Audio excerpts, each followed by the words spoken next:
राधे राधे, जय श्री कृष्णा। कैसे हो स्टूडेंट्स? उम्मीद करते हैं कि इस कोरोना काल में आप सभी सकुशल होंगे और ईश्वर से यही प्रार्थना है कि आप सभी स्टूडेंट्स सकुशल रहें, आपकी सेहत ठीक रहे। जैसा कि आप सभी को विदित है, पता है कि इस कोरोना काल में कोविड-19 के कारण सभी स्कूल्स, कॉलेज, कोचिंग संस्थान अभी ऑफ हैं। किसी भी कोचिंग संस्थान में अभी ऑफलाइन क्लासें शुरू नहीं है, तो आपकी स्टडी भी नहीं हो पा रही होगी। इसीलिए क्वांटम साइंस पॉइंट शाहपुरा की तरफ से आप सभी स्टूडेंट्स के लिए ऑनलाइन क्लास की सुविधा प्रारंभ की जा रही है। हम आप सभी स्टूडेंट्स को फिजिक्स, केमिस्ट्री, मैथ सभी सब्जेक्ट्स की ऑनलाइन क्लासें अवेलेबल करवाएंगे। इसके लिए सबसे पहले आप सभी स्टूडेंट्स को जो क्वांटम साइंस पॉइंट का यूट्यूब चैनल है, क्वांटम साइंस पॉइंट शाहपुरा के नाम से, उसको सब्सक्राइब करना है, ताकि सभी स्टूडेंट्स के पास कोई भी वीडियो अपलोड किया जाता है या कोई भी सूचना होती है तो वो आसानी से पहुंच सके। और सभी स्टूडेंट्स को ऑनलाइन क्लास में जो स्टडी है वो स्टडी ऑफलाइन क्लास के अकॉर्डिंग ही करवाई जाएगी। अर्थात कि जिस प्रकार ऑफलाइन क्लास में सभी स्टूडेंट्स को आराम से सभी टॉपिक्स समझाए जाते थे, उसी प्रकार ऑनलाइन में भी आराम से सभी टॉपिक समझाए जाएंगे। उसी जिस प्रकार ऑफलाइन क्लास में नोट्स लिखवाए जाते थे, उसी प्रकार से ऑनलाइन क्लास में भी आप सभी स्टूडेंट्स को नोट्स लिखवाए जाएंगे। उसके अलावा फिर भी कुछ स्टूडेंट्स जो कि लिख नहीं पाते हैं या कुछ को पेन कॉपी लेके बैठने में प्रॉब्लम हो, लिख नहीं पाएगा, उन सभी के लिए हम यूट्यूब चैनल में नोट्स की पीडीएफ अवेलेबल करवाएंगे। और एक दो रोज में हम अपनी ऐप भी लॉन्च कर देंगे, तो आप सभी स्टूडेंट्स को वो ऐप अपने मोबाइल में इंस्टॉल करनी है और उसी ऐप के माध्यम से आपको वीडियो प्राप्त होंगे, उसी ऐप के माध्यम से आपकी ऑनलाइन क्लासें चलेंगी।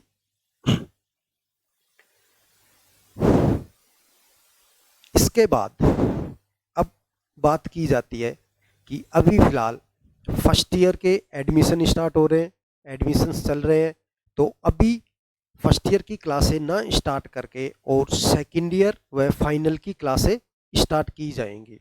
तो जो भी स्टूडेंट सेकेंड ईयर और फाइनल में हो वो तो अवश्य ही ऑनलाइन क्लासेस शुरू कर दे। जैसा कि आपको पता है कि जुलाई माह जा चुका, अगस्त माह जाने वाला है और आगे भी पता नहीं कि सितंबर या अक्टूबर या नवंबर कब ऑफलाइन स्टडी शुरू हो पाएगी। तो आप देरी ना करें, अन्यथा आपका सिलेबस है वो नहीं हो पाएगा। आप जो स्टूडेंट ऑनलाइन ज्वाइन कर चुके हैं उन स्टूडेंट से काफ़ी पीछे रह जाओगे। अतः मेरा आप सबसे यही अनुरोध है कि जो स्टूडेंट अभी ऑनलाइन क्लासें, ऑनलाइन स्टडी शुरू नहीं की है, वो ऑनलाइन स्टडी शुरू कर दें।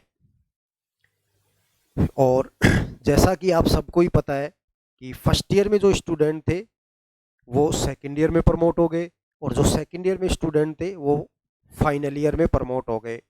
आपको एग्ज़ाम भी नहीं देनी पड़ी, तो उसकी भी आपकी पार्टी बकाया है। तो जब अपनी ऑफलाइन क्लास शुरू होगी तो आप नेक्स्ट क्लास में जाने की पार्टी भी दे सकते हो। तो अब अपन बात करते हैं अपने थोड़ी सी सिलेबस की। जैसे कि आप सब मेरे को तो जानते होगे, आर के सर राजेंद्र कुमार लांबा। मैं आपको केमिस्ट्री पढ़ाऊंगा। तो थोड़ा सा सिलेबस के बारे में चर्चा करते हैं। जैसा आपने फर्स्ट ईयर में और सेकंड ईयर में देखा, उसी के अकॉर्डिंग यहाँ पे करते हैं कि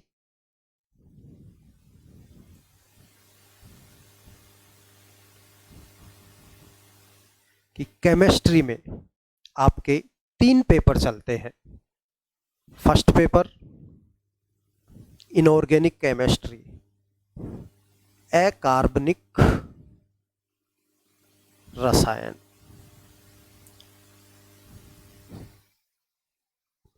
सेकंड पेपर होता है कार्बनिक रसायन, और थर्ड पेपर होता है भौतिक रसायन। तो 3 पेपर आपके चलते हैं, इनऑर्गेनिक केमिस्ट्री, अकार्बनिक रसायन, ऑर्गेनिक केमिस्ट्री, कार्बनिक रसायन, और फिजिकल केमिस्ट्री, भौतिक रसायन। तीनों ही पेपर में ये 33 नंबर का, ये 33 नंबर का और ये 34 नंबर का पेपर होता है। टोटल तीनों पेपर मिला के 100 नंबर के होते हैं। तो फर्स्ट ईयर में जो स्टूडेंट थे उनके तो केमिस्ट्री के तीनों पेपर लग चुके थे, तो उनको तो थोड़ा पता भी होगा कि किस टाइप से क्या पेपर चलते हैं, किस टाइप से अपना एग्जाम में पेपर आएगा। सेकेंड ईयर वाले स्टूडेंट हैं, उन्होंने लास्ट ईयर फर्स्ट ईयर में देखा था, अब की बार उनकी केमिस्ट्री की एग्जाम हो नहीं पाई, तो कोई बात नहीं। अब अपन यहाँ पे देखते हैं कि अकार्बनिक रसायन, इनऑर्गेनिक केमिस्ट्री, ऑर्गेनिक केमिस्ट्री और फिजिकल केमिस्ट्री, इन तीनों ही केमिस्ट्री में आपके 5 यूनिट, 5 यूनिट ही इनऑर्गेनिक केमिस्ट्री में, 5 यूनिट ही ऑर्गेनिक केमिस्ट्री में और 5 यूनिट ही फिजिकल केमिस्ट्री में होते हैं। प्रत्येक यूनिट में से 2 क्वेश्चन एग्जाम में आते हैं। तो टोटल पेपर में क्वेश्चन आते हैं कितने? 10 क्वेश्चन। और उन 10 क्वेश्चन में से आपको कॉपी में 5 क्वेश्चन करने होते हैं। तो एक यूनिट में से 2 क्वेश्चन आ रहे हैं, एक अथवा में आएगा और एक मेन क्वेश्चन होगा। तो उन दोनों में से एक करना है। टोटल पेपर में 10 क्वेश्चन होंगे, 10 में से आपको एक क्वेश्चन करना होता है। क्लियर? इसी प्रकार से इनऑर्गेनिक, ऑर्गेनिक और फिजिकल में आपके टोटल वही 5-5 यूनिट है और पेपर में वही 10 क्वेश्चन आएंगे, और उन 10 में से आपको हर यूनिट में से एक एक क्वेश्चन का चयन करते हुए टोटल 5 क्वेश्चन एग्जाम में करके आने हैं। अब यहाँ पे ये तो हो गई सिलेबस की बात। अब अपन बात करते हैं कि अकार्बनिक, कार्बनिक और भौतिक रसायन में से मोस्टली स्टूडेंटों को कार्बनिक रसायन, ऑर्गेनिक केमिस्ट्री में प्रॉब्लम्स आती हैं। और जैसा आपने फर्स्ट ईयर में ऑर्गेनिक केमिस्ट्री पढ़ा तो उसमें थ्योरेटिकल पार्ट ज़्यादा था। अब सेकंड ईयर में जो ऑर्गेनिक केमिस्ट्री चलेगी उसमें थ्योरेटिकल पार्ट ना होके और रिएक्शंस बहुत ज़्यादा है, इसलिए सेकंड ईयर की ऑर्गेनिक में आपको थोड़ा ज़्यादा मेहनत करनी पड़ेगी, थोड़ा ज़्यादा ध्यान देना पड़ेगा। बाकी किसी भी स्टूडेंट को घबराने की कोई ज़रूरत नहीं है, आराम से सारी चीज़ें आपको यहाँ पे अच्छे से समझाई जाएंगी, कोई दिक्कत नहीं होगा। और फिर भी किसी स्टूडेंट को दिक्कत हो तो वो कमेंट करके बता सकता है। तो अभी बात करते हैं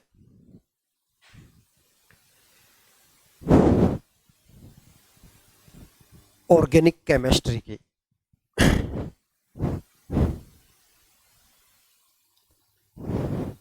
कार्बनिक रसायन,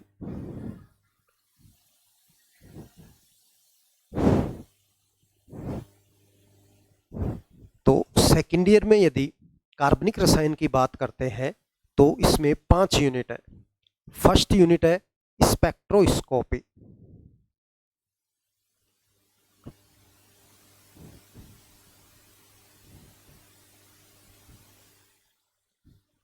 सेकेंड यूनिट है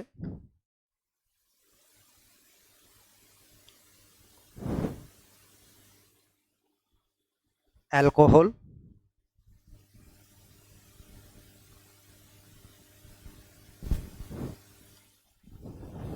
फिनोल व ईथर। थर्ड यूनिट है कार्बोनिल यौगिक, जिसमें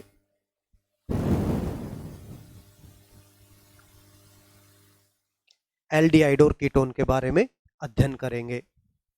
फोर्थ यूनिट है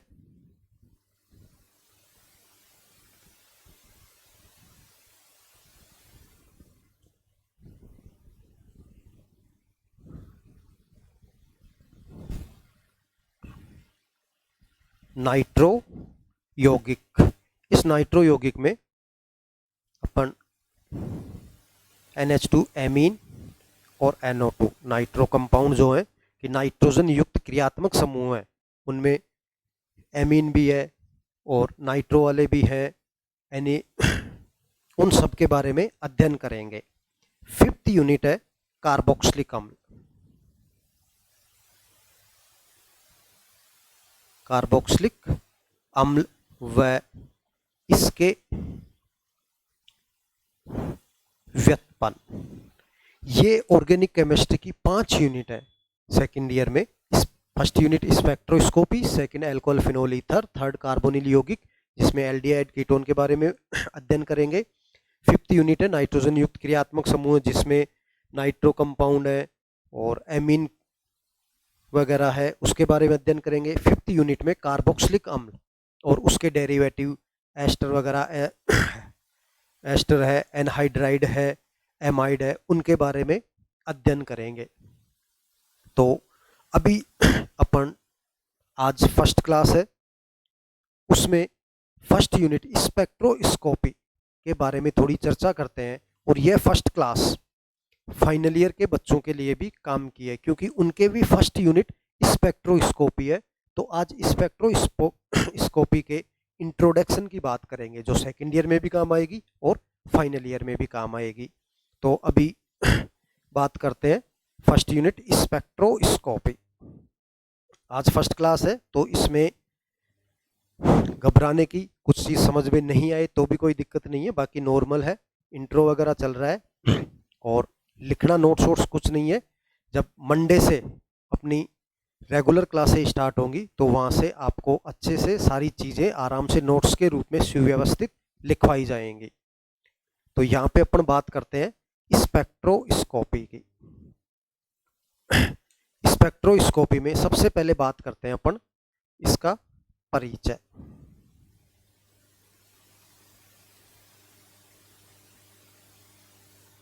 इंट्रोडक्शन देखते हैं कि स्पेक्ट्रोस्कोपी क्या होती है, किस काम में आती है, क्या चीज़ है। तो नॉर्मल अपन बात करें, बेसिक बात करें, तो स्पेक्ट्रोस्कोपी का उपयोग यौगिकों की पहचान करने में की जाती है कि बहुत सारे यौगिक है, या मान लो अपने को अज्ञात यौगिक दिया गया, तो उस अज्ञात यौगिक की संरचना कैसी होगी, या वह यौगिक कौन सा होगा, कौन सा फंक्शनल ग्रुप है उसमें, उन सभी का पता लगाने के लिए स्पेक्ट्रोस्कोपी का उपयोग किया जाता है। अब बात करते हैं कि स्पेक्ट्रोस्कोपी होती क्या है। तो जब कोई परमाणु, सक्रिय अणु, इलेक्ट्रॉन या फ्री रेडिकल मुक्त मूलक निम्न ऊर्जा स्तर से, कि कोई भी माना कि अपने पास ये क्या है, 2 ऊर्जा स्तर है। ये है उच्च ऊर्जा स्तर, हाई एनर्जी लेवल, और ये है निम्न ऊर्जा स्तर, निम्न ऊर्जा स्तर, लो एनर्जी लेवल। तो कोई भी अणु, परमाणु या इलेक्ट्रॉन या फ्री रेडिकल जब निम्न एनर्जी लेवल से, लो एनर्जी लेवल से निम्न ऊर्जा स्तर से, कि यहाँ पे ये इलेक्ट्रॉन है और इस इलेक्ट्रॉन की ऊर्जा माना कितनी है, E1। तो ये जो इलेक्ट्रॉन है निम्न ऊर्जा स्तर में है, ये इलेक्ट्रॉन कहाँ पे जा रहा है, उच्च ऊर्जा स्तर में। तो इलेक्ट्रॉन को यहाँ से यहाँ पे आने के लिए किसकी आवश्यकता होगी, ऊर्जा की आवश्यकता होगी। जैसे सपोज कि अब आप या मैं, कोई भी व्यक्ति कहाँ पे नीचे खड़ा है और उसको मकान की छत पे ऊपर आना है, कहाँ पे नीचे, और उसको मकान की छत पे आना है, तो नीचे से ऊपर आने के लिए उसको किसकी आवश्यकता है? एनर्जी की। एनर्जी होगी उसके पास पर्याप्त मात्रा में तो वो ऊपर आ सकता है, यदि एनर्जी नहीं है तो वो नहीं आ सकता। तो कोई भी इलेक्ट्रॉन निम्न ऊर्जा स्तर से जब उच्च ऊर्जा स्तर में आता है तो उसको एनर्जी चाहिए, और वो एनर्जी, ये इलेक्ट्रॉन यहाँ से निम्न ऊर्जा स्तर से उच्च ऊर्जा स्तर में आया, तो इस इलेक्ट्रॉन की जो पहले एनर्जी थी वो कम थी, तो ये क्या करेगा कि ये जो क्षेत्र है, ये जो फील्ड है, इस फील्ड से ये एनर्जी का अवशोषण करेगा। कि जब कोई भी इलेक्ट्रॉन लो एनर्जी लेवल से हाई एनर्जी लेवल में आ रहा है, तो ये जो फील्ड है, ये जो रीजन है, इस रीजन से वो एनर्जी एब्जॉर्ब करेगा, एनर्जी का अवशोषण करेगा, और एनर्जी अवशोषित करके वो किस में आ गया? उच्च ऊर्जा स्तर में। अब जो एनर्जी इसने एब्जॉर्ब की, अवशोषित की, वो एनर्जी इस पूरे फील्ड से वो कर रहा है। ये नहीं है कि वो यहीं से पूरी एनर्जी लेगा, यहाँ से भी लेगा, यहाँ से भी लेगा, यहाँ से भी लेगा, यहाँ से भी लेगा, तो पूरे क्षेत्र से एनर्जी क्या कर रहा है? एब्जॉर्ब कर रहा है, और कहाँ पे आ गया? उच्च ऊर्जा स्तर में। तो जब ये इलेक्ट्रॉन निम्न ऊर्जा स्तर से उच्च ऊर्जा स्तर में आ गया, एनर्जी का अवशोषण किया, तो इस इलेक्ट्रॉन की एनर्जी क्या हो गई? E2, एनर्जी का मान बढ़ गया।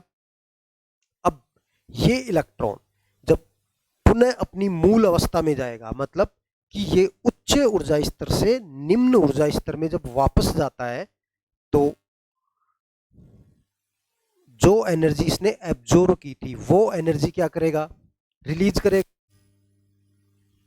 कि इलेक्ट्रॉन जब उच्च ऊर्जा स्तर से हाई एनर्जी लेवल से लो एनर्जी लेवल में जा रहा है, तो जो एनर्जी उसने एब्जॉर्ब की थी वो एनर्जी वापस रिलीज करेगा, और जब एनर्जी रिलीज कर रहा है, एनर्जी उत्सर्जित कर रहा है, तो वो एनर्जी भी कहाँ पे उत्सर्जित करेगा? वो इसी क्षेत्र में, इसी रीजन में, इसी फील्ड में वो एनर्जी क्या कर रहा है? उत्सर्जित कर रहा है, रिलीज कर रहा है। तो जो इलेक्ट्रॉन की निम्न ऊर्जा स्तर से उच्च ऊर्जा स्तर में किया, एनर्जी का अवशोषण किया, और जो एनर्जी वो अवशोषित कर रहा था, एब्जॉर्ब कर रहा था, वो अलग अलग क्षेत्र से अवशोषित की थी। जब इलेक्ट्रॉन उच्च ऊर्जा स्तर से हाई एनर्जी लेवल से वापस अपनी मूल अवस्था में लो एनर्जी लेवल में आता है, तो जो एनर्जी इसने एब्जॉर्ब की थी वो एनर्जी रिलीज करेगा, और जो एनर्जी ये रिलीज कर रहा है, उस एनर्जी की वजह से इस फील्ड में, इस क्षेत्र में स्पेक्ट्रम, अलग अलग प्रकार के अलग अलग क्षेत्र में अलग अलग स्पेक्ट्रम का क्या होगा? निर्माण होगा। तो यहाँ पे जो अलग अलग स्पेक्ट्रम बन रहे हैं, उन स्पेक्ट्रम का अध्ययन करना ही स्पेक्ट्रोस्कोपी कहलाता है। क्लियर? तो सिंपल क्या हुआ कि जब कोई भी अणु, परमाणु, आयन, मूलक या इलेक्ट्रॉन निम्न ऊर्जा स्तर से उच्च ऊर्जा स्तर में जाता है, तो वह ऊर्जा का अवशोषण करता है, और जब वापस वह उच्च ऊर्जा स्तर से निम्न ऊर्जा स्तर में आता है, तो जो एनर्जी उसने एब्जॉर्ब की थी, अवशोषित की थी, वह एनर्जी वह वापस उत्सर्जित करता है, रिलीज करता है, जिसकी वजह से इस क्षेत्र में, अलग अलग क्षेत्र में स्पेक्ट्रमों का निर्माण होता है, और उन स्पेक्ट्रम का अध्ययन करना ही स्पेक्ट्रोस्कोपी कहलाता है। क्लियर? ये क्या हो गया? इसकी एक नॉर्मल अपन डेफिनेशन माने। या अब देखो यहाँ से कि जब इलेक्ट्रॉन मूल अवस्था में था या निम्न ऊर्जा स्तर में था, तो उसकी एनर्जी थी E1, और जब इलेक्ट्रॉन उच्च ऊर्जा अवस्था में चला गया तो इसकी एनर्जी हो गई E2। तो डेल E क्या होगा? यहाँ पे ऊर्जा अंतर क्या होगा कि E2 माइनस E1। ज्यादा में से कम क्या कर देंगे? माइनस कर देंगे, तो क्या आ जाएगा? ऊर्जा अंतर आ जाएगा, डेल E का मान आ जाएगा। अब यहाँ पे देखो कि चूंकि E2 माइनस E1 किसके इक्वल होता है? एच न्यू के। चूंकि E2 minus E1 is equal to H nu, तो क्या हो गया कि इसके स्थान पे क्या लिखूं मैं? H nu. तो क्या हो जाएगा? ये del E is equal to H nu. Clear? और न्यू किसके इक्वल होता है? सी अपॉन लैम्डा के। तो यहां पे लिख सकते हैं चूंकि nu is equal to C C upon lambda. क्या हो गया ये कि जो न्यू है आवृत्ति है वो किसके बराबर होती है, सी अपॉन लैम्डा के होती है। तो फाइनली इसको क्या लिखा जा सकता है कि del E is equal to H into C upon lambda. ये डेल ई का मान आ गया। यहाँ पे एच क्या है, प्लांक नियतांक है, सी क्या है, प्रकाश का वेग है, लैम्डा क्या है, तरंग दैर्घ्य है। क्लियर यहां तक। इसके बाद बात करते हैं कि स्पेक्ट्रोस्कोपी जो है इसको मुख्य रूप से 3 भागों में विभाजित किया गया है, वह सामान्य रूप से 7 भागों में विभाजित किया गया है। तो जो स्पेक्ट्रोस्कोपी है इसको मूल रूप से 3 भागों में किया गया है। फर्स्ट जो भाग है इसका वो है अल्ट्रावायलेट स्पेक्ट्रोस्कोपी, मतलब पराबैंगनी स्पेक्ट्रोस्कोपी, जिसको यूवी भी बोलते हैं। तो फर्स्ट हो गया अल्ट्रावायलेट।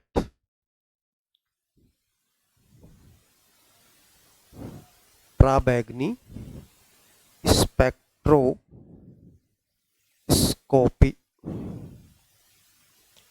पराबैंगनी स्पेक्ट्रोस्कोपी, अल्ट्रावायलेट स्पेक्ट्रोस्कोपी, या इसको बोलते हैं यूवी स्पेक्ट्रोस्कोपी। क्लियर। सेकंड है इंफ्रारेड स्पेक्ट्रोस्कोपी, अवरक्त स्पेक्ट्रोस्कोपी, जिसको बोलते हैं आईआर, अवरक्त स्पेक्ट्रोस्कोपी। थर्ड होती है nuclear magnetic resonance, nuclear magnetic resonance, नाभिकीय चुंबकीय अनुनाद, जिसको एनएमआर बोलते हैं शॉर्ट में। तो थर्ड हो गई नाभिकीय चुंबकीय अनुनाद, एनएमआर। ये इसके 3 मुख्य पार्ट है कि स्पेक्ट्रोस्कोपी को जो मुख्य रूप से 3 भागों में बांटा है वो कौन कौन सी होगी, यूवी, आईआर और एनएमआर। इसके अलावा 4 पार्ट और है जिनका अध्ययन उच्च क्लासों में एमएससी वगैरह में किया जाता है। बीएससी में अपन इन 3 का अध्ययन करेंगे। तो वो 4 कौन से हैं वो भी देख लेते हैं। 4 है माइक्रोवेव, सूक्ष्म तरंगे, सूक्ष्म तरंगे स्पेक्ट्रोस्कोपी।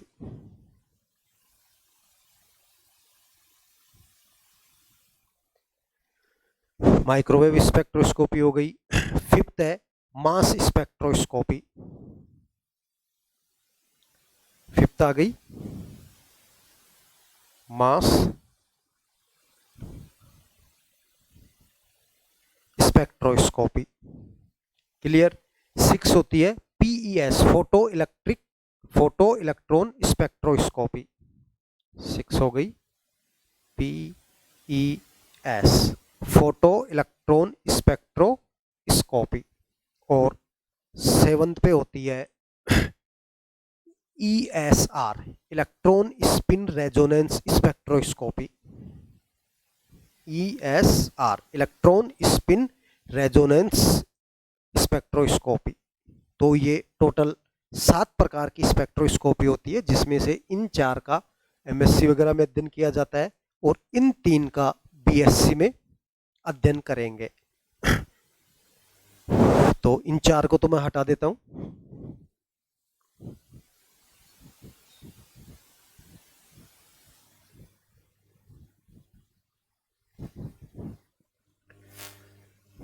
जो 3 स्पेक्ट्रोस्कोपी के पार्ट है मुख्य रूप से, उन 3 में से यूवी और आईआर ये चलती है 2nd ईयर में और एनएमआर चलती है 3rd ईयर में। एनएमआर स्पेक्ट्रोस्कोपी का अध्ययन करेंगे 3rd ईयर क्लास में, फाइनल ईयर में, और यूवी और आईआर का अध्ययन किया जाता है 2nd ईयर में। इन दोनों को मिला के आपकी एक यूनिट है, फर्स्ट यूनिट है। तो यहाँ पे थोड़ी देर के लिए अपन स्टार्ट करते हैं पराबैंगनी स्पेक्ट्रोस्कोपी, अल्ट्रावायलेट स्पेक्ट्रोस्कोपी।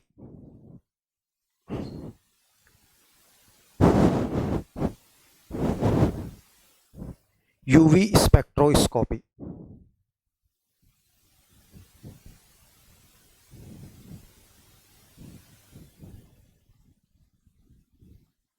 देखो, यूवी स्पेक्ट्रोस्कोपी की बात करें तो आज इंट्रोडक्शन ही चल रहा है, तो इसका नॉर्मल सा थोड़ा इंट्रोडक्शन करते हैं।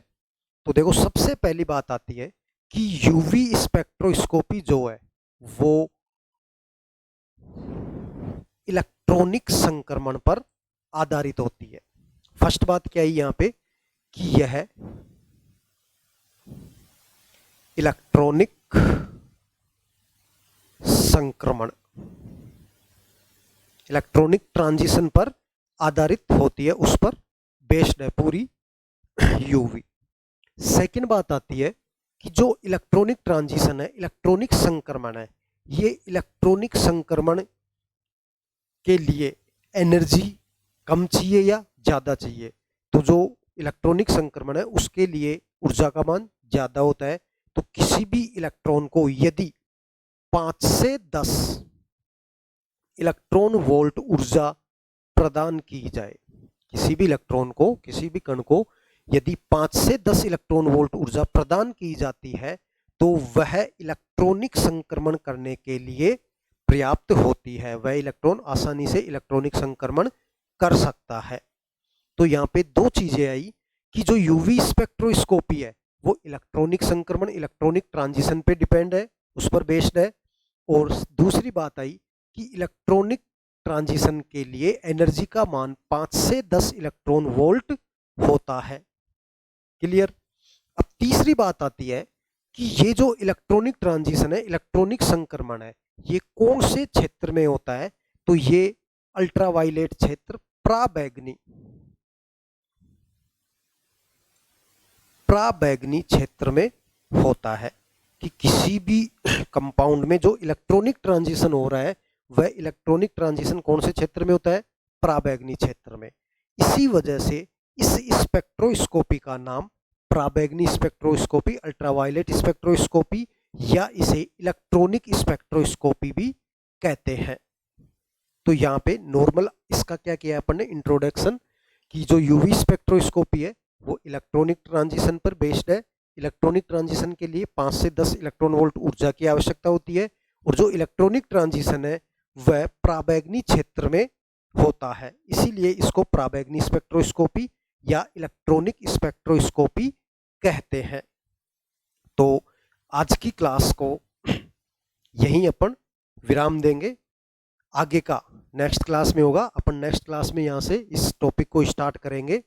तो एक बार फिर से सभी स्टूडेंट्स को, कि जो भी स्टूडेंट जिन्होंने अभी तक अपना चैनल सब्सक्राइब नहीं किया है, क्वांटम साइंस पॉइंट शाहपुरा के नाम से चैनल है, उसको सब्सक्राइब कर ले ताकि सभी वीडियो आप तक पहुंच सके।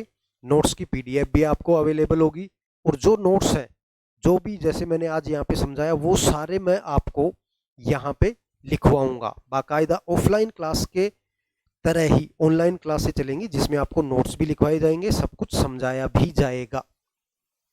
तो इसी प्रकार से अपनी केमिस्ट्री, फिजिक्स, मैथ सारी क्लासें आपको ऑनलाइन अवेलेबल होंगी और मंडे से अपनी सारी क्लासें मंडे से रेगुलर स्टार्ट हो जाएंगी। तो आप इस वीडियो को ज़्यादा से ज़्यादा शेयर करो, ज़्यादा से ज़्यादा लाइक करो, अपने सभी सहपाठियों को, मित्रों को बताओ। और मंडे से अपनी रेगुलर क्लासें स्टार्ट हो रही है, तो सभी स्टूडेंट तैयार हो जाओ ऑनलाइन स्टडी के लिए। तो धन्यवाद, आज की क्लास को यहीं समाप्त करते हैं।